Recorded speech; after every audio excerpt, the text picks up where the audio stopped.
Hello friends, जैसा कि मैंने आपसे कहा था यूपीएससी सिविल सर्विसेज 2024 के एग्जाम के लिए हम इस चैनल के थ्रू प्रिपेयर कर रहे हैं और यहाँ पर हम जनवरी 2023 के करंट अफेयर्स को डिस्कस कर रहे हैं। बहुत ही फटाफट से इन करंट अफेयर्स को हम डिस्कस करते हैं। ये है पार्ट वन और इस सेशन में हम मोस्ट इम्पॉर्टेंटली जो करंट अफेयर्स है of the environment and geography उनको डिस्कस करेंगे। बहुत ही इंटरेस्टिंग तरीके से यहाँ पर हमने इन करंट अफेयर्स को हम डिस्कस कर रहे हैं। आगे के सेशंस में और भी इंटरेस्टिंग बनेंगे ये क्लासेस। तो यहाँ पे करंट अफेयर्स एग्जाम में कौन कौन से डोमेन में से पूछे जाते हैं, स्पेसिफिकली हम प्रीलिम्स की बात कर रहे हैं तो हमारा फोकस मेनली प्रीलिम्स की तरफ होगा। घबराइए मत। मेंस के जो भी करंट अफेयर्स है, मेंस का जब डिस्कशन हम कर रहे होंगे तब हम बहुत ही क्लियरली उसको डिस्कस करेंगे। तो environment, geography, science tech, economy, polity, IR, art and culture, history, schemes और मिसलेनियस, ये सारे हमारे टॉपिक्स है, सब्जेक्ट्स है, ये तो हम जानते हैं। और ईच एंड एवरी सब्जेक्ट में कौन से चीजों से, कौन से ऐसे स्पेसिफिक एरिया से जहां से क्वेश्चंस प्रीलिम्स में पूछे जाते हैं, वो भी मैंने सारा कुछ यहाँ पर आपके लिए जो है क्लासिफाई करके दे दिया। तो ईच एंड एवरी जो सब टॉपिक है, इसमें कौन सा ऐसा चीज है जो कि इस मंथ में करंट अफेयर्स में न्यूज में रहा है, वो भी हम क्लियरली डिस्कस करेंगे। तो इस सेशन में हम मेनली एनवायरनमेंट एंड ज्योग्राफी के करंट अफेयर्स देखेंगे। सबसे पहले यहाँ पर एक एग्जाम्पल है एनवायरनमेंट का। अगर हम देखें तो एक्ट से क्वेश्चंस पूछे जाते हैं। तो 2011 का ये सवाल है with reference to India. Central act को कंसिडर करने को कहा गया। Import export, mining, mineral development, customs, Indian forest act, इनमें से कौन सा they have a bearing on biodiversity conservation in the country. तो ये पूछा गया है, यानी कि इन एक्ट्स के कंटेंट या फिर प्रोविजंस से पूछा गया है। अगर इनके प्रोविजंस में कुछ भी बायोडाइवर्सिटी से रिलेटेड होगा तो that we will be taking. 2017 में यह सवाल पूछा गया है। In India, if a species of tortoise is declared protected under Schedule 1 of Wildlife Protection Act of 1972, थोड़ी बहुत भी अगर आपकी प्रिपरेशन ऑन ट्रैक है तो एनवायरनमेंट में वाइल्ड लाइफ प्रोटेक्शन एक्ट को तो आप देख ही चुके होंगे और आपको पता होगा कि इसमें 6 शेड्यूल्स होते हैं। उनमें से सबसे पहला शेड्यूल सबसे हाईएस्ट प्रोटेक्शन प्रोवाइड करता है टू द स्पीशीज जो कि लिस्टेड है। ठीक है, तो इससे इसका क्या मतलब है? कोई टॉर्टॉइस का जो स्पीशीज है वो इसमें आता है तो क्या मतलब है? अगेन क्या पूछा गया है यहाँ पर? प्रोविजंस पूछे गए हैं ऑफ दैट स्पेसिफिक एक्ट। ठीक है, तो ये यहाँ पर है और आपको सारे यहाँ आप देख सकते हो ऑप्शन दिए गए हैं। तो उस तरह से जब आप करंट अफेयर्स पढ़ रहे हैं तो यू शुड बी नोइंग, आपको रिलेट करना होगा कि प्रीवियस ईयर्स में कौन कौन सी चीजें पूछी गई हैं। क्योंकि कई सारे ऐसे जो हम देख सकते हैं कंटेंट हमें मिलता है और कई कोचिंग सेंटर्स के भी कंटेंट हमें मिलते हैं जहां पर आपको जो प्रोवाइड किया जा रहा है कंटेंट वो प्रीवियस ईयर क्वेश्चंस के बेसिस पर कंप्लीटली नहीं है। इस वजह से हम देखते हैं कि जो एग्जाम में क्वेश्चंस आते हैं और जो हम कंटेंट पढ़े हैं उससे एलिमिनेट तो हो जाता है लेकिन एग्जैक्ट आंसर हमें कई बार नहीं मिलता। तो एलिमिनेशन का जो गेम है वो खत्म ही कर दिया है 2023 के बाद से। In prelims we know about that. तो काफी डिटेल में हमें पढ़ना होगा। तो इसके लिए आज तक हम यही कर सकते हैं भाई कि प्रीवियसली जो पूछा गया है उन पैरामीटर्स को अच्छे से पढ़ लें। कम से कम इतना तो हम कर ही सकते हैं। आगे क्या आएगा उसको प्रेडिक्ट करना तो इफ आप जब हमें पता होगा कि प्रीवियसली क्या पूछा गया है उसके बेसिस पर हम कर सकते हैं। तो वही हम कर रहे हैं, प्रीवियस ईयर्स के बेसिस पर ये सारे हमारे सब टॉपिक्स हैं। इन टॉपिक्स में जो पूछे जाते हैं स्पेसिफिकली उसमें भी हम चीज़ों को काफ़ी क्लासिफ़ाई करके अच्छे से कि अगर एक्ट्स एंड एजेंसीज़ के बारे में क्वेश्चन है, तो इसमें पूछा क्या जा रहा है, कौन-सी इन्फॉर्मेशन हमें पता होनी चाहिए। तो एक्ट है तो उससे रिलेटेड एजेंसी, कई बार एग्ज़ाम में पूछा गया कि कौन-सी एजेंसी इस एक्ट को इम्प्लीमेंट कर रही है, तो वो हमें पता होना चाहिए। और साथ में प्रोविजंस क्या है वो हमें पता होना चाहिए पिन पॉइंटेड तरीके से। अगर मैं आपसे पूछ लूँ इस एक्ट के बारे में या फिर इस बॉडी के बारे में तो यू शुड बी नोइंग कि हाँ, इसमें 2 है, इसमें 3 है, इसमें 4 है।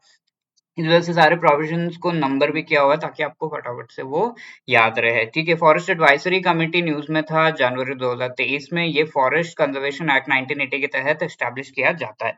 भाई इसके नाम नहीं दिया हुआ एडवाइजरी कमेटी, तो it is an advisory body. और ये फॉरेस्ट एडवाइजरी कमेटी है तो ministry of environment, forest and climate change के अंडर ये बॉडी फंक्शन करती है। अब इस एडवाइजरी कमेटी से रिलेटेड मतलब इसका मेन रोल क्या है, किस चीज से रिलेटेड एडवाइस देगा? तो डेजिग्नेट किया जाता है जो टोटल लैंड है उसको into forest area and non forest area, या फिर forest activities and non forest activities. तो जो फॉरेस्ट एक्टिविटीज है, फॉरेस्ट एरिया डेजिग्नेट किया गया है, वहां पर नॉन फॉरेस्ट एक्टिविटीज नहीं होने चाहिए। फॉर एग्जांपल माइनिंग या फिर डेवलपमेंट, एग्रीकल्चरल कन्वर्शन हो गया, ये सारी चीजें, टिम्बर, लुम्बरिंग, ये सब नहीं होना चाहिए। ठीक है, तो कुछ चीजें रिस्ट्रिक्टेड है इन द फॉरेस्ट एरिया। तो फॉरेस्ट लैंड को अगर डाइवर्ट किया जा रहा है, लेट्स से इतना जो पार्ट है फॉरेस्ट लैंड का, उसे हम नॉन फॉरेस्ट बना दे रहे हैं, तो ऐसे जब किया जा रहा है, ऐसे में there needs to be proper permission, क्योंकि उसको कन्वर्ट करने का मतलब क्या है, यहाँ के जो ट्रीज है उनको हम खत्म कर रहे हैं। तो वो कन्वर्शन के लिए अच्छे से रिसर्च करके ये चीज जो है अप्रूव करनी होगी। तो forest advisory committee is going to advise, ठीक है, डायरेक्ट यहाँ पर नहीं कर रहा है या फिर डिसीजन नहीं ले रहा है, वो एडवाइस करेगा मिनिस्ट्री को कि हाँ ये कन्वर्ट किया जा सकता है, इससे बहुत बड़े रिpercussions नहीं होंगे। नॉन फॉरेस्ट क्या क्या है, माइनिंग, इंडस्ट्रियल प्रोजेक्ट, टाउनशिप, ये सब। अब फॉरेस्ट कंजर्वेशन रूल्स भी थे न्यूज में 2022 के, बहुत खास इसमें कुछ नहीं है, उसका सार ये निकल कर आता है कि प्रायर अप्रूवल होना चाहिए गवर्नमेंट ऑफ इंडिया का for the conversion from forest to non forest. Obvious है ये, ठीक है, तो ये रूल्स में स्पष्ट तरीके से बता दिया गया है। आगे वाइल्ड लाइफ प्रोटेक्शन एक्ट 2022 का जो है, इसमें अमेंडमेंट लाने की सोची जा रही है, और ये MoEFCC के अंडर इस एक्ट को इम्प्लीमेंट किया जाता है। एम क्या है इस पर्टिकुलर एक्ट का, और इसमें अमेंडमेंट जो लाया गया है, इंक्लूड मोर स्पीशीज, और भी स्पीशीज को जो शेड्यूल है उसमें इंक्लूड किया जाए।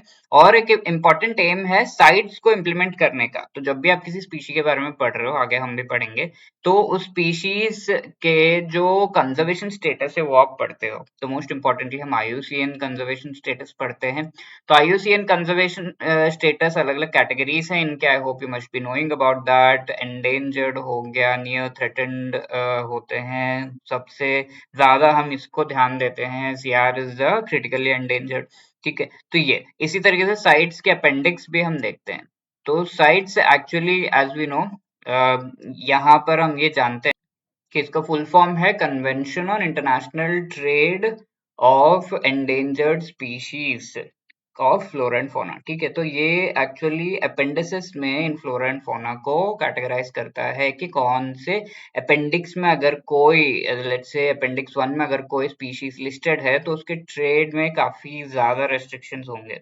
अपेंडिक्स 2 में लिस्टेड है तो कम रेस्ट्रिक्शंस होंगे। ट्रेड से रिलेटेड मैं बात कर रहा हूँ, फ्लोरा एंड फौना के, राइट। तो वो है, तो इसे इम्प्लीमेंट करने से रिलेटेड हम तो सिग्नेटरी हैं, लेकिन इसे इम्प्लीमेंट इंडिया में करना है, तो उसके लिए we have to make changes to our own legislation, और वो हमने किया।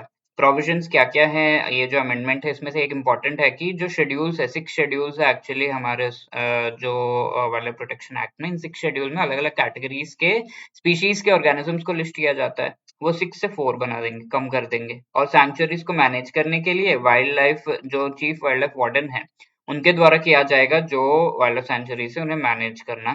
और ये किया जा रहा है कौन से बेसिस पे, गवर्नमेंट ऑफ इंडिया के गाइडलाइंस के बेसिस पे। तो चीफ वाइल्ड लाइफ वार्डन वो किस तरीके से इन सैंक्चुरीज को मैनेज करेंगे on the basis of government of India guidelines. But अगर कोई फॉरेस्ट एरिया आता है विद इन द रीजन जो कि शेड्यूल्ड एरिया हो या फिर फॉरेस्ट राइट एक्ट वहां पर इम्प्लीमेंट हो रहा हो, ऐसे एरिया में, ऐसे रीजन में फॉरेस्ट आ रहा है, और ये चीफ वाइल्ड लाइफ वार्डन जो है ऐसे रीजन में उन फॉरेस्ट को मैनेज कर रहे हैं, उन सैंक्चुरीज को सॉरी मैनेज कर रहे हैं, तो ऐसे में होगा ये कि गवर्नमेंट ऑफ इंडिया के गाइडलाइंस के हिसाब से तो होगा, लेकिन ग्राम सभा से भी कंसल्टेशन करना है, बिकॉज यहाँ पर gram sabha becomes the stakeholder for the scheduled areas and also the FR, तो इन चीजों में दिया हुआ है। साथ में अगर कोई व्यक्ति उनके पास किसी एनिमल का ओनरशिप है या फिर एनिमल प्रोडक्ट का, तो वो सरेंडर कर सकता है, पर उसे कोई कंपनसेशन नहीं मिलेगा। सरेंडर करने पे स्टेट गवर्नमेंट का वो जो एनिमल है वो हो जाएगा।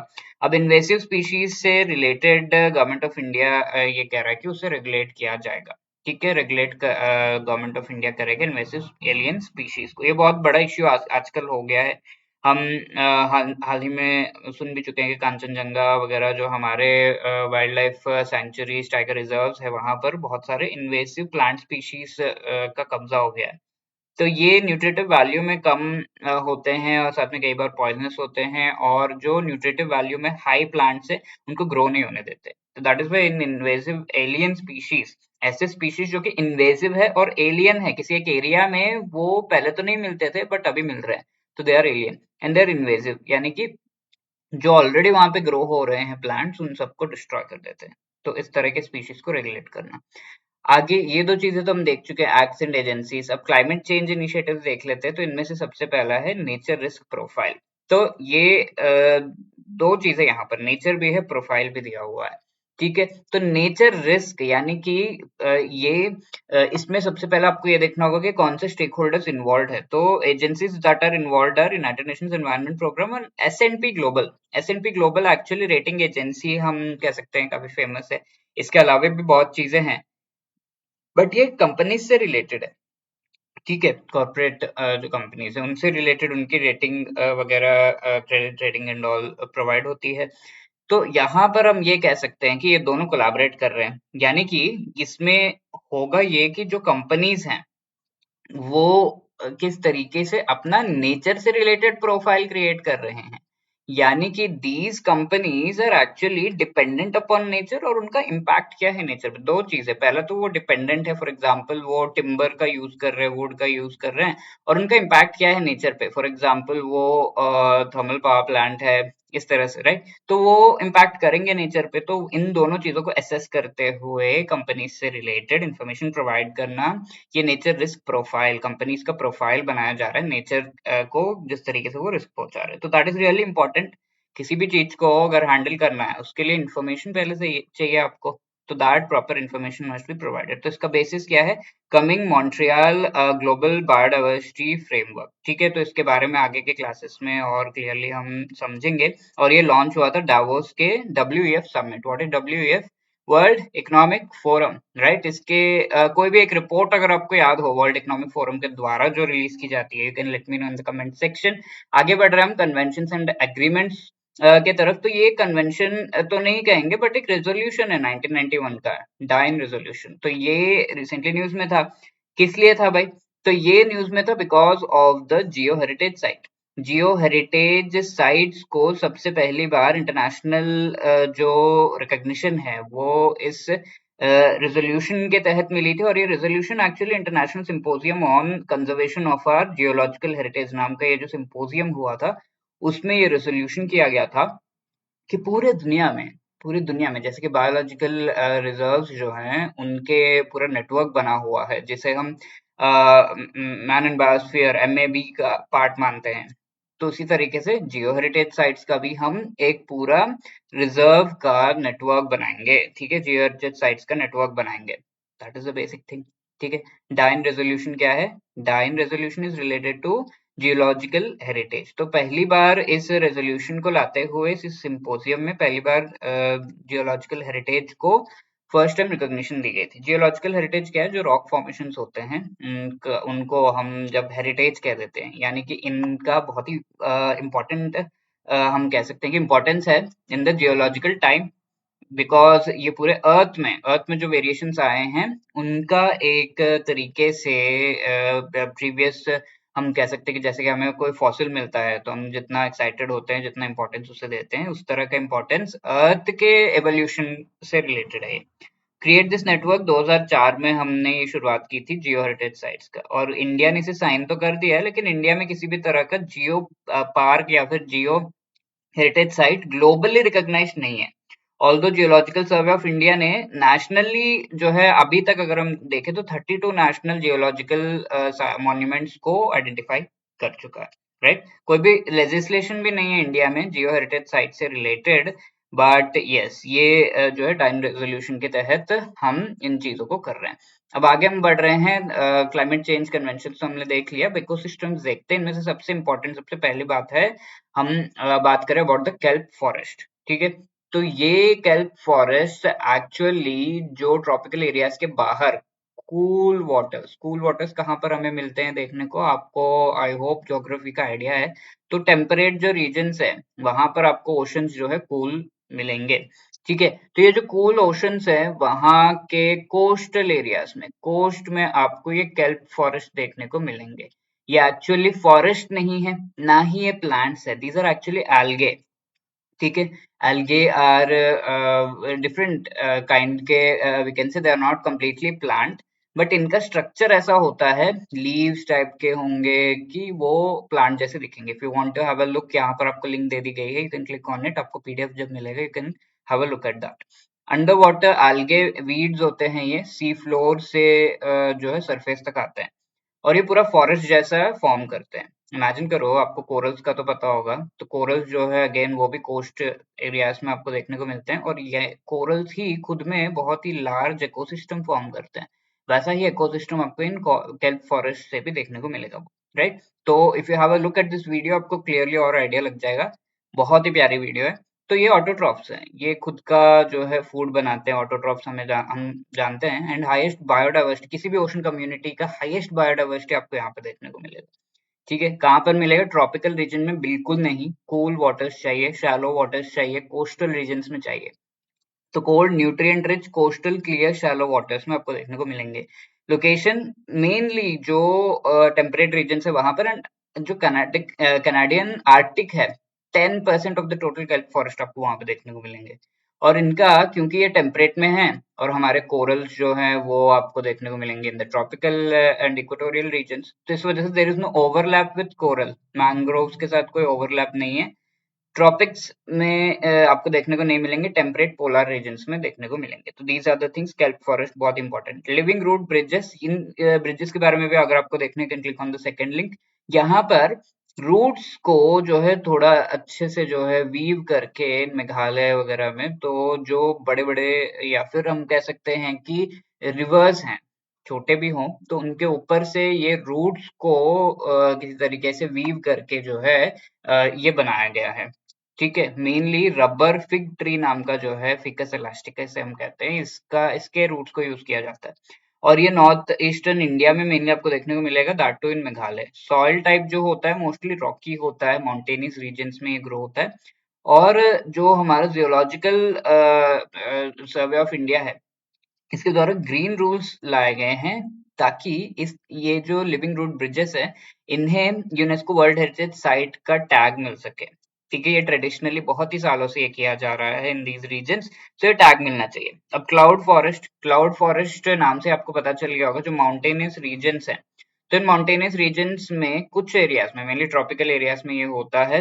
और यहाँ पर एक सर्टेन हाइट पर अगर हम देखें, तो ये जो ट्रीज हैं, ये ट्रीज हम जानते हैं कि माउंटेन का जो वैली रीजन है, यहाँ पर वाटर वगैरह एक्यूमुलेट होता है, and then because of the heat ये वेपर बन के इस तरीके से इसके ऊपर से जाता है और माउंटेन को टकराकर ये रेन वगैरह होता है, राइट? जब ये वेपर्स जो है ऊपर जा रहे हैं, ऊपर जाते हुए ये यहाँ पर जो लीव्स हैं और ट्रीज हैं उनको टकराते हैं।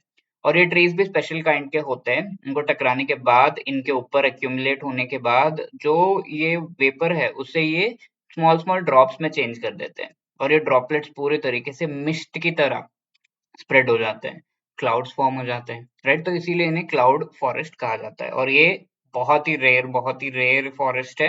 कंडीशन स्पेसिफिक ऐसे होने चाहिए, आपको पता चल रहा है, यहाँ पर समझ में आ रहा है, जो ये ट्रीज हैं वो इन्हें ब्लॉक करने चाहिए। ब्लॉक करने के साथ साथ ट्रीज ऐसे होने चाहिए जहां पर ये ड्रॉपलेट्स बन रहे हो, और फिर ये पूरा रीजन जो है इस एरिया में स्पेसिफिक एल्टीट्यूड पर, रीजन ऐसा होना चाहिए जहां पर बहुत ज्यादा बारिश हो रही हो, ये फॉग वगैरह जो है वो फॉर्मेशन नेचुरली हो रहा हो, जल्दी से हो रहा हो। तो ये सारे रेयर कंडीशंस है। सो ट्रॉपिकल माउंटेन एरियाज में ही ये देखने को मिलता है। माउंटेन फॉरेस्ट है, heavy rainfall, persistent mist cloud यहाँ पे होता है प्रोड्यूस, और इससे और भी रेन प्रोड्यूस होती है। क्लाउड्स बन रहे तो भाई रेन तो प्रोड्यूस होगी, तो that is a advantage. In forest को प्रोटेक्ट करने की जरूरत है।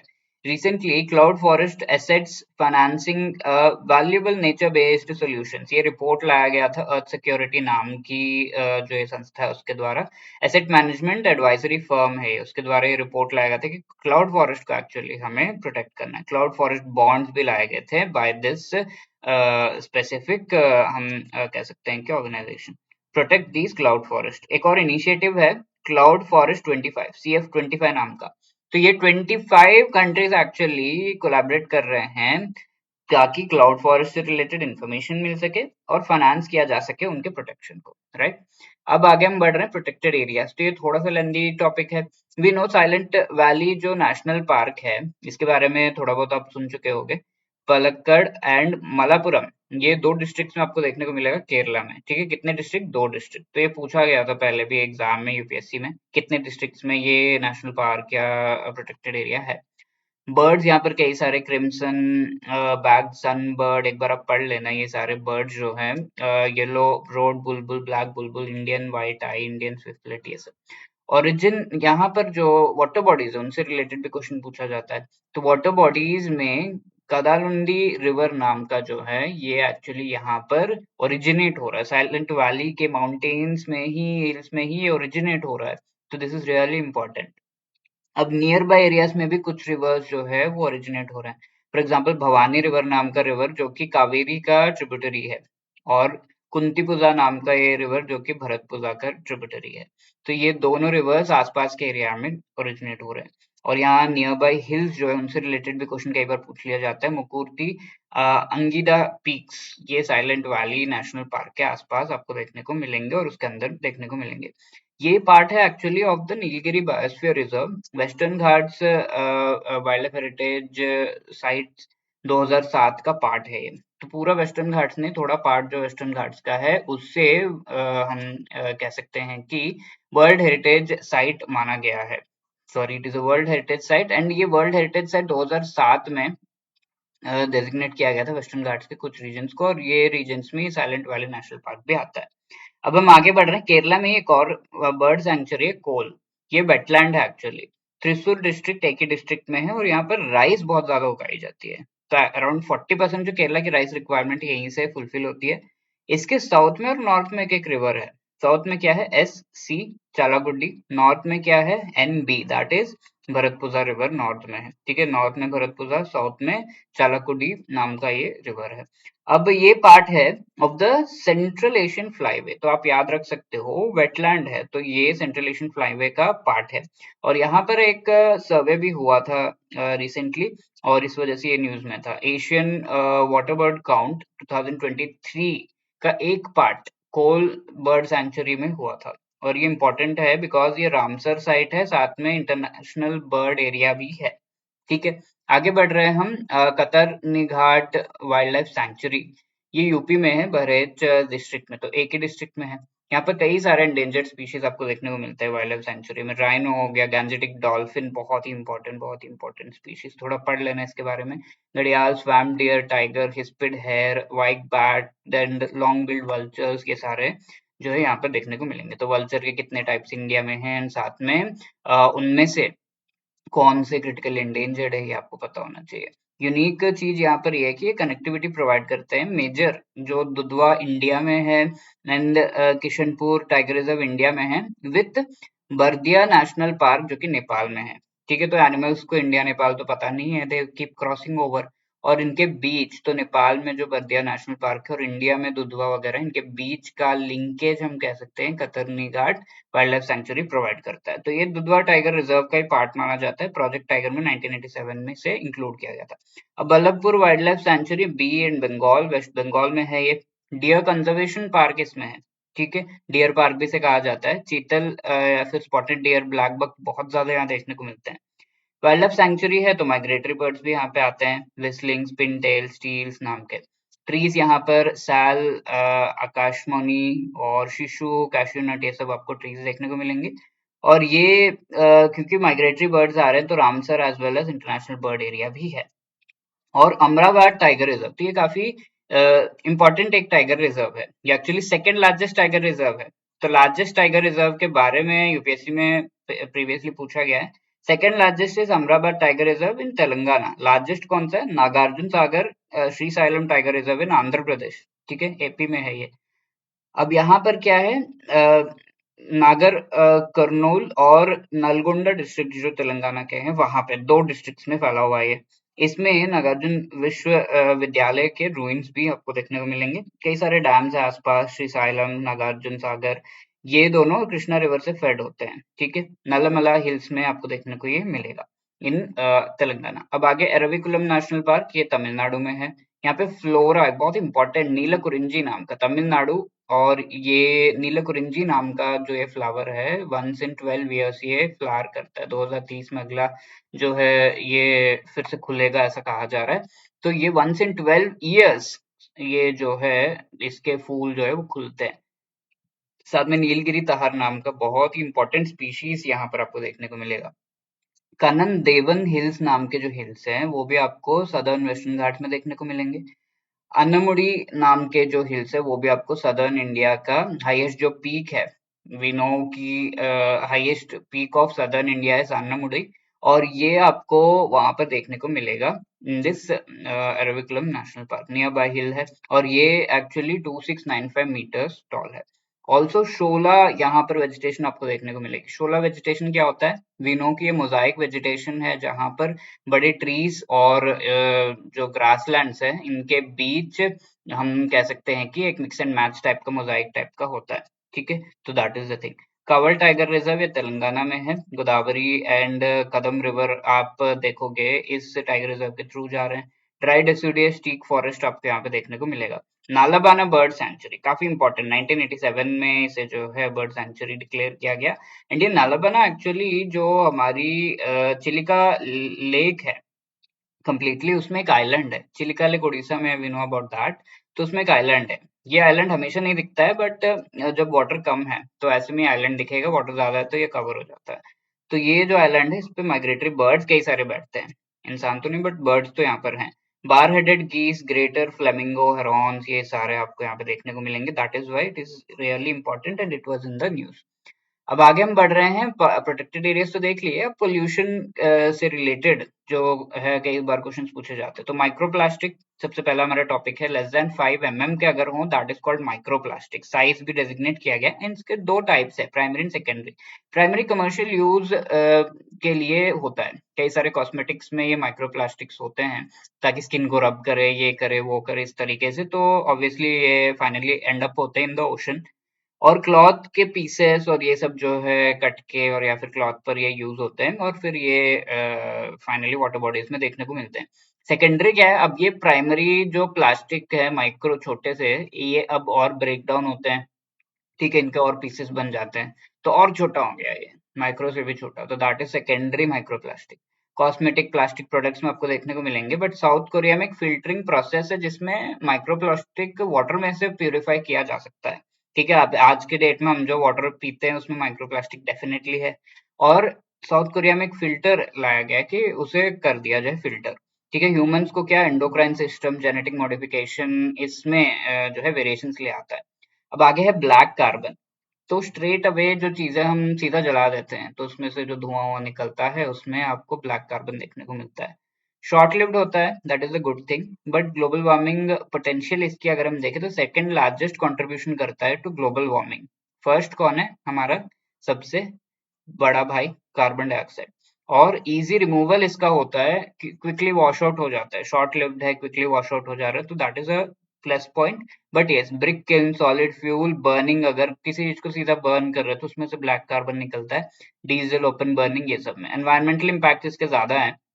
ग्लेशियर्स जो मेल्ट हो रहे हैं उसके पेस को बढ़ा देता है। फॉर एग्जांपल ये ग्लेशियर है, इसके ऊपर ब्लैक कार्बन इकट्ठा हो गया। तो ब्लैक कलर एक तो लाइट को अब्सॉर्ब करता है, दूसरा यहाँ पर होता है कि एयर टेम्परेचर को बढ़ा देगा, लाइट को अब्सॉर्ब करेगा और एयर, यहाँ टेम्परेचर बढ़ गया तो एयर टेम्परेचर भी बढ़ गया।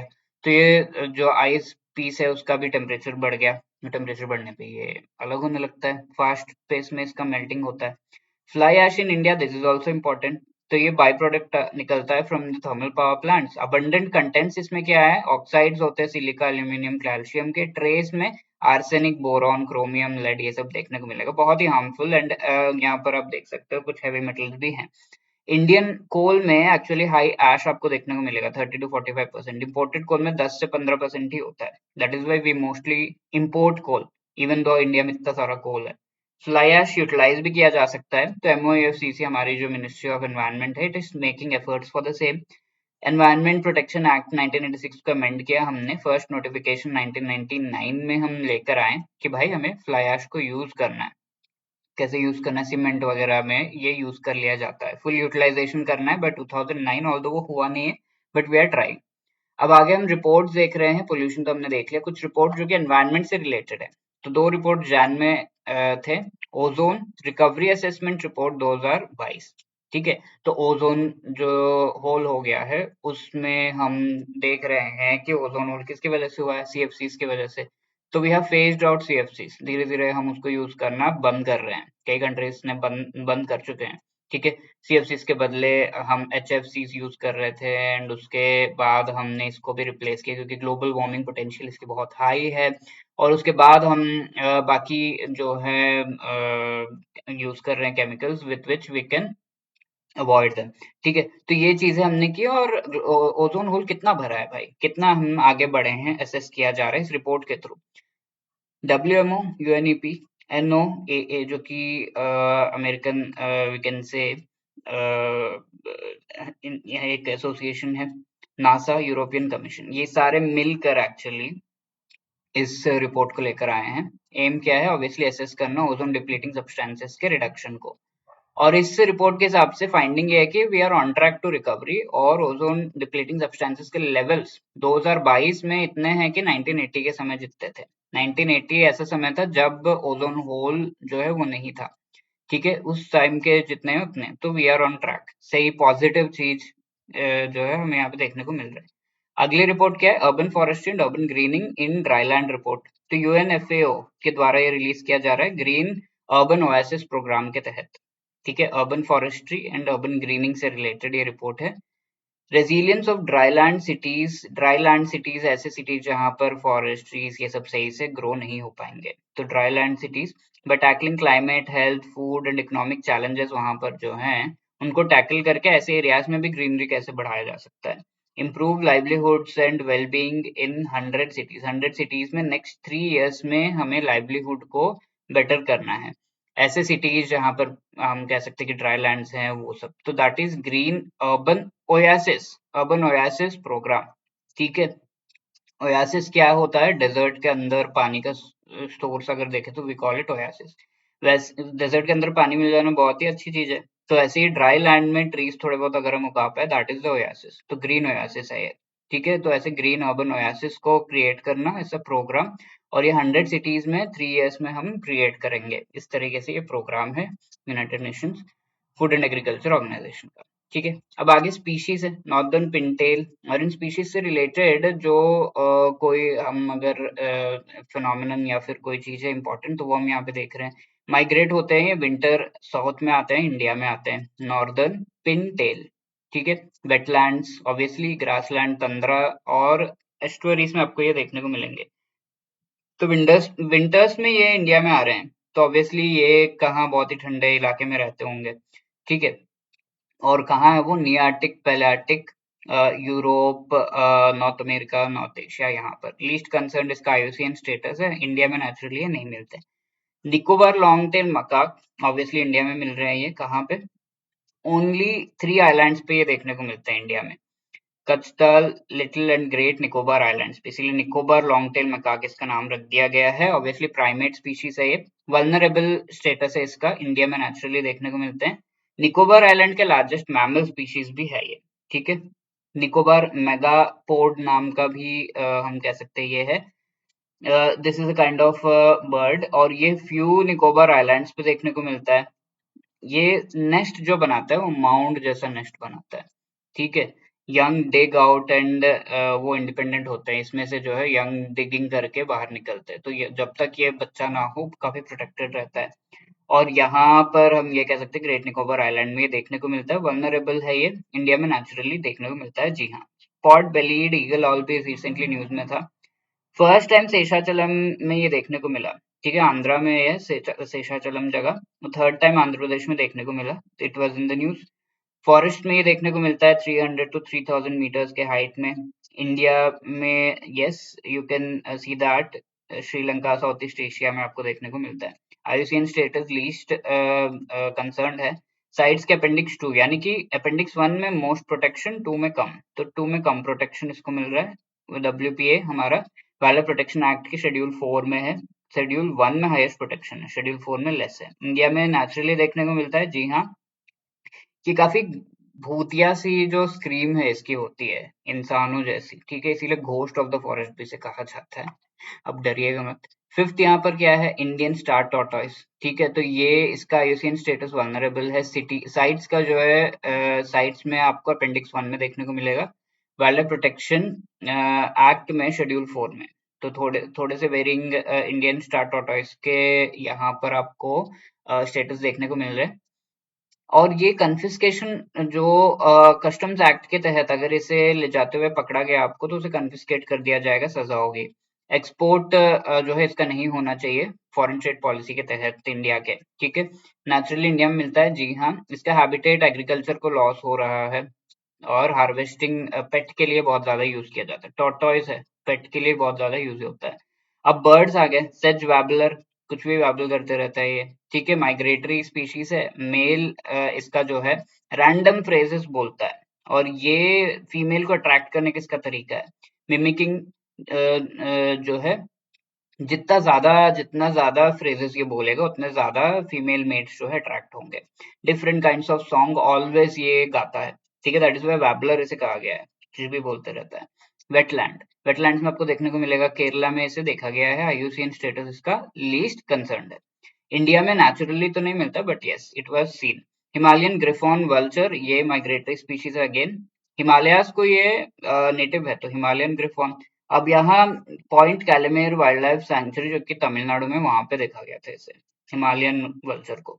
आईयूसीएन स्टेटस इसका नियर थ्रेटेंड है, थोड़ा सा लेस ग्रीन है ये इसीलिए। साइट्स में अपेंडिक्स 2 में आपको देखने को मिलेगा, इंडिया में नेचुरली फाउंड है। व्हाइट टफ्टेड रॉयल बटरफ्लाई, ये काफी रेयर स्पीशीज है बटरफ्लाई की, ये देखा गया है। That is why it was in the news. Kannur, Kerala में प्रीवियसली अगस्त्यकूडा नाम का जो जगह है, कुडम नाम का जगह है, 2017 में इसे देखा गया था। 2018 में इससे पहले जो है देखा गया था। तो अब जाके 2023 में फिर से देखा गया है। वाइल्ड प्रोटेक्शन एक्ट शेड्यूल 2 में ये आपको देखने को मिलेगा। अब आगे ग्रेट स्कॉप नाम का ये बर्ड है, तो ये एटलीस्ट बर्ड्स के नाम अगर याद रखो, ये सब ना भी याद रहे, दैट विल हेल्प कि ये बर्ड है, एटलीस्ट आइडेंटिफाई कर लो। तो एग्जाम में क्वेश्चन ही आते हैं बर्ड से रिलेटेड, बहुत ज्यादा तो नहीं पूछा जाता डेप्थ में, बट एटलीस्ट बर्ड के नाम दे के ये क्या है वो तो पूछ लेते हैं, ठीक है? तो you should know. Rare migratory, ये आर्टिक में ब्रीड करते हैं, लोकटक में देखा गया है इसे, एशिया, यूरोप, यूएसए, कनाडा में। लीस्ट कंसर्न स्टेटस है, ऑब्वियसली हमें पढ़ने की जरूरत नहीं, बट ये रिसेंटली जो है न्यूज में था। इंडिया में नेचुरली नहीं देखा जाता। ध्यान से, फिनलेस पोर्पोइस, तो ये एक ऐसा स्पीशीज है जो कि डॉल्फिन टाइप का है, और ये यूनिक स्पीशीज है, कहीं और नहीं देखने को मिलता। यांगसे जो रिवर है, लॉन्गेस्ट रिवर है एशिया में, तो वहां पर सिर्फ इसे देखने को मिलता है। Only fresh water porpoise, porpoise जो है वो कम्प्लीटली डॉल्फिन नहीं है, बट आप जो है यूट्यूब पे एक बार सर्च करना, तो ये पोर्पोइस जो है only fresh water porpoise, salt water में तो है बट फ्रेश वाटर पोर्पोइस इस यांगसे रिवर में है। जो है ये 18 मंथ्स की ब्रीडिंग पीरियड इसकी होती है। ऑब्वियसली क्रिटिकली एंडेंजर्ड है क्योंकि इसके नंबर्स कम हो रहे हैं, इंडिया में नेचुरली नहीं देखने को मिलता। Red billed koel bird, feathered locust इसे कहा जाता है। उसके बिल जो है उसमें रेड कलर इस तरीके से होता है, और ये इतने सारे बर्ड्स होते हैं, किसी एरिया में चले गए तो पूरा खाना चट कर जाए। मोस्ट पॉपुलस होते हैं ग्रास लैंड कल्टिवेटेड एरियाज में देखने को मिलते हैं। लीस्ट कंसर्न ऑब्वियसली स्टेटस इतने सारे हैं तो। फेंथियोन नाम का जो ये ऑर्गेनोफॉस्फेट पेस्टिसाइड है, उसे स्प्रे किया जा रहा था कि ये बर्ड्स ना आए। रॉटरडैम कन्वेंशन के तहत एनेक्सर 3 में ये रॉटरडैम कन्वेंशन इस तरह के केमिकल्स से रिलेटेड जो है एनेक्सर मेंटेन करता है, और ये फेंथियोन जो है ह्यूमंस को भी ये हार्म पहुंचा रहा है, ये चीज थी और इसीलिए ये न्यूज में था। एशियन गोल्डन कैट, ये रिसेंटली न्यूज में था। तो ये golden cat deciduous tropical evergreen rain forest में देखने को मिलता है, और ये रॉकी एरियाज में, ठीक है? गोल्डन कैट है रॉकी एरियाज में, नॉर्थ ईस्ट इंडिया, एशिया। तो गोल्डन है तो हाईएस्ट, और ये पूरा सिंहासन पे होगा, तो ऐसे याद रख सकते हो आप, रॉकी एरिया में रह रहा है, ठीक है? रॉकी एंड माउंटेनियस एरियाज में mainly. IUCN status near threatened है, साइट्स के अपेंडिक्स 1 में है, डब्ल्यूपीए शेड्यूल 1 में, सारे प्रोटेक्शन है इसको। इंडिया में नॉर्थ ईस्ट में ये देखने को मिलता है। इसी तरह के और भी हैं, ब्लैक नेक स्टॉक नाम का ये बर्ड है, वेटलैंड्स में देखने को मिलता है। और खिजादिया बर्ड सैंक्चुरी, मराइन जो नेशनल पार्क है गुजरात में, वहां पर near threaten status. And yes, Gujarat में लार्जेस्ट पॉपुलेशन आपको देखने को मिलेगा स्टॉक बर्ड का। नोबल सैलनी एक्सट्रीमली रेयर बटरफ्लाई है। नामदाफा अरुणाचल प्रदेश में जो हमारा है, वहां पे देखने को मिला था। चाइना में और Myanmar, Thailand, Laos, Cambodia, Vietnam में ये देखने को मिला है। आगे महाबली फ्रॉग नाम का ये फ्रॉग है, रेयरेस्ट ऑफ रेयर फ्रॉग, क्योंकि ये क्या करता है, खाली मेटिंग के लिए जमीन से बाहर आता है, इसीलिए महाबली कहा जाता है इसे। एक राजा थे तो ऐसा माना जाता है कि वो ऐसे ही आते थे सारी प्रजा को देखने के लिए, पाताल से एक बार, तो वैसे ही ये महाबली फ्रॉग जो है आता है। काफी अजीब सा भी है, आप एक बार देखना इंटरनेट पे इसकी इमेज। ठीक है, तो ये बाहर आता है, मीटिंग करता है, सारा हो गया, फिर सारे अंदर। ठीक है, तो ये होता है। लिव्स अंडरग्राउंड, ब्रीड और less eggs under soil. Endemic है वेस्टर्न घाट्स को, और कहीं नहीं मिलता, only in western Ghats. Neo threatened है ये। सोलिगा एकारिनाटा, ये वास्प, नया वास्प स्पीशीज है, याद रखिएगा, सोलिगा एकारिनाटा। सोलिगा जो है एक टाइप के पीपल का भी नाम है, ट्राइब है। बिली बिलिगिडी रंगन हिल्स में। ठीक है, तो Biligiri Rangan Hills I think previous years में पूछा गया है, तो you should know. The important thing is, ये जो हिल्स है ये Western Ghats and Eastern Ghats के कॉन्फ्लुएंस में आपको देखने को मिलते हैं। ठीक है, तो सेम काइंड ऑफ स्टेटमेंट्स पूछे गए थे। पैलियार्टिक, नियार्टिक एंड नियो ट्रॉपिकल रीजन्स में आपको ये वास्प देखने को मिल रहा है। ठीक है, तो जो नॉर्थ अमेरिका, साउथ अमेरिका है, नॉर्थ अमेरिका इज नियार्टिक और साउथ अमेरिका नियोट्रॉपिकल उसे कहा जाता है। पैलियार्टिक जो हमारा यूरेशिया में आर्टिक रीजन है, दैट इज कॉल्ड पैलियार्टिक। ठीक है, और ये बियार हिल्स जो यहाँ पर हमने देखा, बिल्लीगिरी रंगन रीजन्स। ठीक है, तो ऐसे हम याद रख सकते हैं, Confluence of western and Eastern Ghats. और बिल्लीगिरी रंगन स्वामी टेम्पल जो है वाइल्ड लाइफ सैंक्चुरी भी है यहाँ पर, टाइगर रिजर्व भी है ये, और डब्ल्यूपीए के अंदर एक प्रोटेक्टेड एरिया भी है। पालास कैट, ये काफी पाले जगह में रहता है, इसे मनुल भी कहा जाता है। तो पाला कहाँ पर होगा, बहुत ठंड जहाँ पे है, माउंटेन एरियाज में। स्टेपीज सेंट्रल एशिया में, ग्रासलैंड्स में भी इसे देखने को देखा गया है। माउंट एवरेस्ट में मेनली इसे देखा गया, तो काफी पाला कैट है, तो पाला, राइट। तो ऐसे याद रख सकते हैं, मेनली चाइना मंगोलिया में लीस्ट कंसर्न इसका स्टेटस है। कन्फ्यूशियन शिफान, ये जो है एक्सटिंक्ट रेवन बिल्ड बर्ड है, ये एक बर्ड स्पीशीज है जो कि एक्सटिंक्ट है। नॉर्थ ईस्टर्न चाइना में इसके जो है फॉसिल्स मिले थे रिसेंटली। और लास्टली विवो वीरो वायरोवोर नाम का ये जो एक प्रोटेस्ट स्पीशीज है, ये वायरस को खा रहा है। वायरस को टॉप प्रेडेटर माना जाता है। ठीक है, इसको कोई और ऑर्गेनिज्म नहीं खत्म कर सकते, बट इसे खाया जा रहा है बाई वायरोवो। तो ये नई चीज है, दिस कैन हेल्प अस आगे जाकर वायरस को खत्म करने में। अब आगे हम कुछ टर्म्स देख रहे हैं, जिसके साथ हमारा एनवायरनमेंट का डिस्कशन कंप्लीट हो जाएगा। जियो हेरिटेज साइट्स, ये रिलेटेड है अर्थ एवोल्यूशन से। जीएसआई ने इंडिया में आइडेंटिफाई किए हैं। यूनेस्को जो है ग्लोबली आइडेंटिफाई करता है जियो हेरिटेज साइट्स को। इंटरनेशनल कंटेनर ट्रांसशिपमेंट पोर्ट, तो ये ग्रेट निकोबार पोर्ट को डेवलप किया जा रहा है। इंटरनेशनल कंटेनर ट्रांसशिपमेंट, तो कंटेनर्स आ रहे हैं इंटरनेशनली, उनके जो है थोड़े समय पर वहां रहने के लिए या फिर किसी और शिपमेंट से रिलेटेड वर्क करने के लिए, पब्लिक प्राइवेट पार्टनरशिप के थ्रू 41,000 करोड़ के कॉर्पस के थ्रू जो ग्रेट निकोबार पोर्ट है उसे डेवलप किया जा रहा है। गलाते बे के पास में ये हो रहा है। ठीक है, Shyama Prasad Mukherjee port actually implementing agency है, कोलकाता बेस्ड ये पोर्ट है। वाइल्ड लाइफ कंजर्वेशन बोर्ड, ये भी न्यूज में था। वाइल्ड लाइफ कंजर्वेशन बोर्ड क्या है, ये बोर्ड हम कह सकते हैं world bank and global environment, sorry bond है ये, world bank and global environment facility के जो कोलैबोरेशन से ये बॉन्ड लाया गया है। बॉन्ड क्या है, ये ब्लैक राइनो पॉपुलेशन को बढ़ाने से रिलेटेड। तो बॉन्ड एक्चुअली किसी चीज को फंड करते हैं, एज वी नो। ठीक है, किसी चीज से रिलेटेड फंड्स को इकट्ठा करते हैं। तो साउथ अफ्रीका में वाइल्ड लाइफ को कंजर्व करने से रिलेटेड ये बॉन्ड लाया गया, राइनो पॉपुलेशन को बढ़ाने से रिलेटेड। तो ये रिस्क जो है वो ट्रांसफर कर देता है डोनर से इन्वेस्टर। तो लेट्स से एक डोनर ने इस पर्टिकुलर प्रोजेक्ट में जो है डोनेट किया। अब ये डोनर का जो डोनेशन है उससे जो है इन्वेस्टर के द्वारा इसे फाइनेंस किया जा रहा है, तो इन्वेस्टर को रिस्क चला गया टोटली। ठीक है, इसे राइनो बॉन्ड भी कहा जाता है। इसका कॉर्पस जो है $150 मिलियन का है, और टर्म इसका जो है 5 इयर्स का है। 5 इयर्स के बाद आपको इस बॉन्ड से प्रॉफिट होगा and you will get the money back.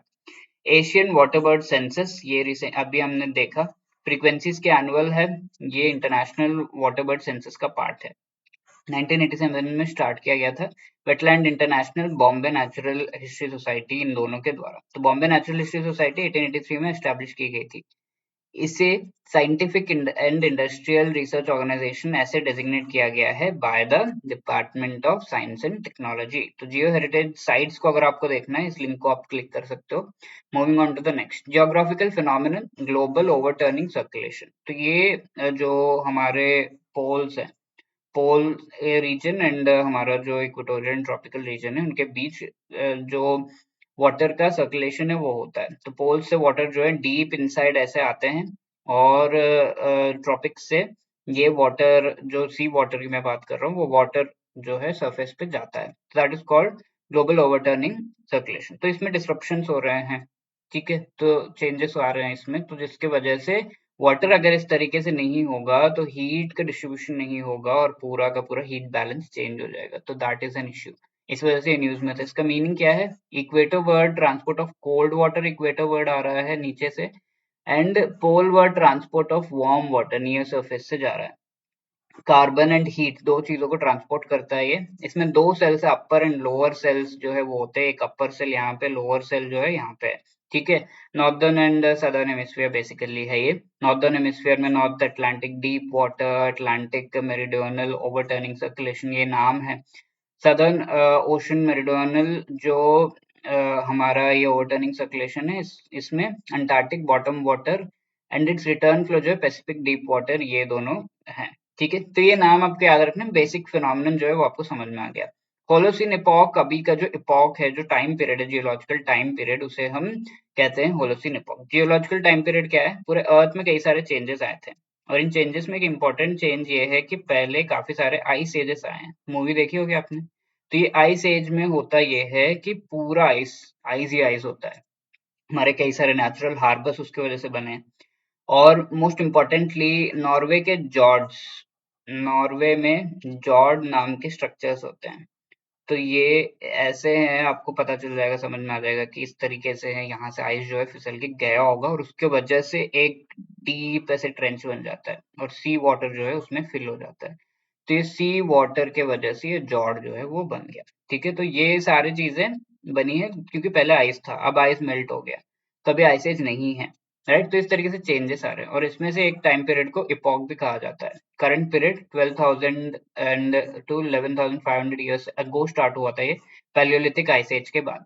इसे एंथ्रोपोसीन इपॉक भी कहा जा रहा है, क्योंकि इसमें बहुत सारे चेंजेस ह्यूमंस कर रहे हैं बिकॉज ऑफ देयर एक्टिविटीज, ठीक है। होलोसीन, होलोसीन भी इन्हीं चीजों से रिलेटेड है। अब आगे यहाँ पर कई सारे डिजास्टर मैनेजमेंट, मिनरल्स फिनोमिनन से रिलेटेड जो न्यूज़ तो हम देख चुके हैं। अब हम फिजिकल फीचर्स के न्यूज़ देख रहे हैं। तो इनमें से सबसे इम्पोर्टेंट है पेनगंगा रिवर। तो वाटर बॉडीज काफी ज्यादा एग्जाम में पूछे जाते हैं। तेलंगाना महाराष्ट्र के बॉर्डर को ये मार्क करता है, और इसकी जो हम कह सकते हैं वर्धा रिवर एक ट्रिब्यूटरी, और ये वर्धा रिवर का ट्रिब्यूटरी है, गोदावरी बेसिन का पार्ट है ये। और सहस्त्रकुंड फॉल्स जो है ये पैनगंगा रिवर पे आते हैं, काफी फेमस फॉल्स है। अजंता रेंजेस आसपास के जो जहाँ से ये ओरिजिनेट हो रहा है पेनगंगा रिवर, अजंता रेंजेस औरंगाबाद महाराष्ट्र में, ठीक है। तो ये चीजें पूछ ली जाती हैं। और ट्रिब्यूटरीज इसके कई सारे, आदान, कास, अरुणावती, कायदू, पूस, ये सारे नाम है। दीपौर बील नाम का फ्रेश वाटर लेक है, और ये असम में आपको देखने को मिलेगा ऑन द ब्रह्मपुत्र रिवर के पास। और ये रामसर साइट है, international bird area and eco sensitive zone भी है, एनवायरमेंट मिनिस्ट्री के द्वारा इस तरीके से डेजिग्नेट किया गया। ये रिसेंटली न्यूज में था, इसको भी नुकसान पहुंच रहा है ऐसे करके। भोज वेटलैंड भोपाल में है, इसके दो लेक से पास में, भोज ताल, ये जो है परमरा राजा भोज के द्वारा बिल्ड किया गया है। मालवा रूरल एंड लोअर एक और लेक है, ठीक है। Ramsar site IBA eco sensitive zone भी है ये। सारस क्रेन यहाँ पर आपको देखने को मिलेगा, लार्जेस्ट बर्ड ऑफ इंडिया इसे कहा जा सकता है, सारस क्रेन। इंपॉर्टेंट, सारस इन भोज, ठीक है, भोज करने सारस आता है यहाँ पे। अब आगे क्या है? दूसरा वाटर बॉडी दैट इज संख्या सागर। संख्या सागर अगेन ये एमपी में है, Shivpur town, Madhav national park के पास। और ये ह्यूमन मेड एक हम कह सकते हैं रिजर्वायर है, ठीक है। यहाँ मनियार रिवर कनेक्ट करती है संख्या सागर को एक और सागर से, एक और जो रिजर्वायर से, जादव सागर नाम का है। passes through Madhav national park. और ये एक्चुअली ये संख्या सागर जो है ऑलमोस्ट डिसअपियर हो गया वाटर हायासिंथ के अंदर। तो ये संख्या सागर जो है पूरा रिजर्वायर है, इसमें वाटर हायासिंथ नाम के बहुत ही इन्वेसिव स्पीशीज ग्रो हो गए, ऐसे कि पूरा लेक को कवर कर दिया। अब लेक को कवर कर दिया तो उसके नीचे जो सारा है वो पानी भी खराब होगा, साथ के साथ सारे ऑर्गेनिजम्स मर जाएंगे। तो रामसर साइट है, ये 2022 में डेजिग्नेट किया गया था। यहाँ पर मगर जो कि शेड्यूल 1 स्पीशीज है वो देखने को आपको मिलेगा, क्रोकोडाइल भी है इसमें, राइट। तो ये है इटालियन हाइड्रो पावर प्रोजेक्ट, ये न्यूज में था अरुणाचल प्रदेश में। और ये द्राय और तांगोन रिवर्स जो है उसके ऊपर है। ईदू मिश्मी ट्राइब को जो है ये अफेक्ट करेगा अगर ये कम्प्लीटली बिल्ड हो गया। और यहाँ पर जो फॉरेस्ट एडवाइजरी कमेटी है उसे कहा गया कि भाई देखो अरुणाचल में ये जो है प्रोजेक्ट उसे रिव्यू करो कि आगे बढ़ना चाहिए या नहीं। सरसा रिवर ये सोलन में है, हिमाचल प्रदेश में। ये पंजाब में दिवारी विलेज में के थ्रू एंटर करता है और सतलज में ज्वाइन हो जाता है ईस्टर्न पार्ट ऑफ पंजाब में। ये हम कह सकते हैं इसके बैंक्स पर आपको परिवार विचोरा नाम का गुरुद्वारा देखने को मिलेगा, विलेज माजरी के पास में इसके बैंक पे। सियोम रिवर ये कहाँ पर है, सियांग डिस्ट्रिक्ट अरुणाचल में। तो मेनली हमें ये जो चीजें हैं, ये जो नाम है, ये कहाँ कहाँ पर है, कौन से स्टेट में, अगर इतना भी याद रहे that would be great. Yomgo river के को ही ये कहा जाता है। योमगो रिवर तिब्बत से जो है स्टार्ट होकर आती है, ब्रह्मपुत्र का ट्रिब्यूटरी है ये। और ये eastern bank of Mouling national park जो है ये इसके ईस्टर्न बैंक पे आपको देखने को मिलेगा। गंडक रिवर जिसे नारायणी रिवर भी कहा जाता है, सेंट्रल नेपाल नॉर्थ इंडिया में जो है आपको देखने को मिलेगा, गंगा की ट्रिब्यूटरी है नॉर्थ बैंक की। ये काली और त्रिशूली रिवर्स के यूनियन से ये गंडक रिवर जो है वो आ रहा है। ये दोनों Himalayan greater Himalayan range Nepal में ओरिजिनेट करते हैं। ये साउथ वेस्ट इंडिया में फ्लो करके south east along Uttar Pradesh Bihar state border ये मूव करते हैं। और Valmiki national park and tiger reserve इस रिवर के बैंक्स पर आपको देखने को मिलेगा। केन बेतवा लिंक प्रोजेक्ट भी आपको यहाँ पे देखने को मिले, ये जो है न्यूज में था। क्योंकि केन जो कि मध्य प्रदेश का रिवर है, बेतवा जो कि यूपी का रिवर है, इन दोनों को लिंक करने का बात किया जा रहा है। ठीक है, रिवर लिंकिंग प्रोजेक्ट इंडिया का जो है नेशनल पर्सपेक्टिव प्लान भी से कहा जाता है। तो इससे बहुत ही हाई जो वाटर और लो वाटर वाले रिवर बेसिन्स को लिंक करके इस रिवर को भी बढ़ाने का काम किया जाएगा। तो ये चीजें हैं, ट्रिब्यूटरी है दोनों के दोनों यमुना के। Sunni dam hydro electric project ये जो है सतलज के ऊपर run of the river project है। और ये इंडस ट्रीटी के तहत गवर्न किया जा रहा है। 1960 में हमने पाकिस्तान के साथ साइन की थी ये, ताकि पाकिस्तान के साथ हम इंडस एंड कई सारे इंडस के 5 ट्रिब्यूटरीज जो हैं उनमें से कुछ शेयर करते हैं। तो जो ईस्टर्न पार्ट में ट्रिब्यूटरीज हैं वो इंडिया उस पर जो है हाइड्रो पावर प्रोजेक्ट्स बना सकता है। वेस्टर्न पार्ट में जो है उसके वाटर पर पूरा तरीके से अधिकार जो है, मोस्टली अधिकार वो पाकिस्तान का होगा। अगला है चनाका कोराटा बैरेज। तो इसका लोकेशन कहाँ पर है, तेलंगाना महाराष्ट्र में, पेनगंगा रिवर के ऊपर है। पेनगंगा ओरिजिन होती है अजंता रेंजेस, औरंगाबाद महाराष्ट्र, याद कर लो। सहस्त्रकुंड फॉल्स जो है ये पेनगंगा पर है, राइट। फाइनली ट्राइब्स की डिस्कशन हम कर रहे हैं। तो ट्राइब्स में ये एक तो लोकेशन पूछते हैं। तो कुकी का अगर हम देखें लोकेशन कहाँ पर है, मणिपुर, मिजोरम, असम, म्यांमार, बांग्लादेश।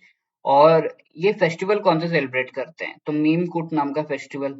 चीन कुकी यूनिक फीचर्स अगर हम देखें, ये ग्रुप है, कंसिस्ट ऑफ गांगते, हमार, ये सारे ट्राइब्स जो है चीन कुकी में हैं। और कुकी एक लार्जर ग्रुप है। चीन क्या है, चीन स्टेट ऑफ म्यांमार इन्हें कुकी इंडिया में कहा जाता है, बट इन्हें म्यांमार में चीन कहा जाता है। फिफ्थ शेड्यूल के हम कह सकते हैं एरियाज में भी रहते हैं। Transfer of tribal land to private parties for mining can be declared null and void. ठीक है, तो फिफ्थ शेड्यूल एरियाज में ये हो सकता है। पीसा एक्ट 1996 जो हमारा है उसके तहत ग्राम सभा पावर होते हैं during compulsory acquisition. Compulsory acquisition अगर किया जा रहा है किसी ट्राइबल एरिया, ट्राइबल पर्सन के लैंड को किसी प्रोजेक्ट के लिए, तो ग्राम सभा यहाँ पर इंटरवीन करके जो है डिसीजन को वेरी करवा सकता है। मेटी ट्राइब है, ये निंगोल चाक कोबा नाम का जो फेस्टिवल है उसे सेलिब्रेट करते हैं। गर्ल्स कम टू माइका, मेनली इस फेस्टिवल में ये होता है। और कबुई नागास गांग नगाए नाम का फेस्टिवल सेलिब्रेट करते हैं नागास कलेक्टिवली। लुई नगाई ये सेलिब्रेट करते हैं।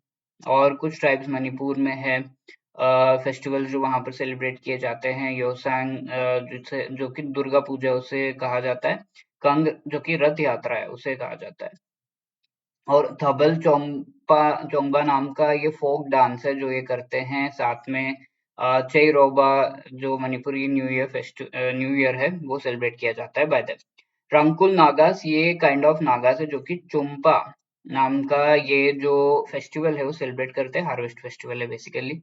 Again in Manipur we will be finding Heikru Hidongba नाम का ये जो एक फेस्टिवल है वो सेलिब्रेट करते हैं some of the tribals. Idol of lord Vishnu लेकर जाते हैं, लॉन्ग बोट रेस होती है। चेंचू ट्राइब ये भी न्यूज में थे, नलमला हिल्स तेलंगाना में, नलमला फॉरेस्ट एपी कर्नाटका उड़ीसा ये पूरे में स्प्रेड है ये। एसटी ट्राइब है, शेड्यूल ट्राइब जो डेजिग्नेटेड है, और ये हंटिंग गैदरिंग करते हैं अभी भी। चेंचू द्रविडियन लैंग्वेज बोलते हैं ये, सिम्बियोटिक रिलेशनशिप है विथ नॉन चेंचूस। ठीक है, नॉन चेंचू जो ट्राइब्स है, चेंचू ट्राइब का एक रिलेशनशिप है सिम्बियोटिक, यानी कि ये उनको हेल्प करते हैं और वो इनको हेल्प करते हैं कई चीजों से रिलेटेड, राइट। साथ में करेन एथनिक ग्रुप ये म्यांमार में आपको देखने को मिलेगा, बॉर्डर विद थाईलैंड जो है वहां पर। ऑटोनॉमी फ्रॉम गवर्नमेंट वो जो है मेनली उनकी है, और डायलेक्ट इनके पोस्ट गाँव नाम के हैं। तो करेन एथनिक ग्रुप कहाँ पर है? म्यांमार के और थाईलैंड के बॉर्डर के पास।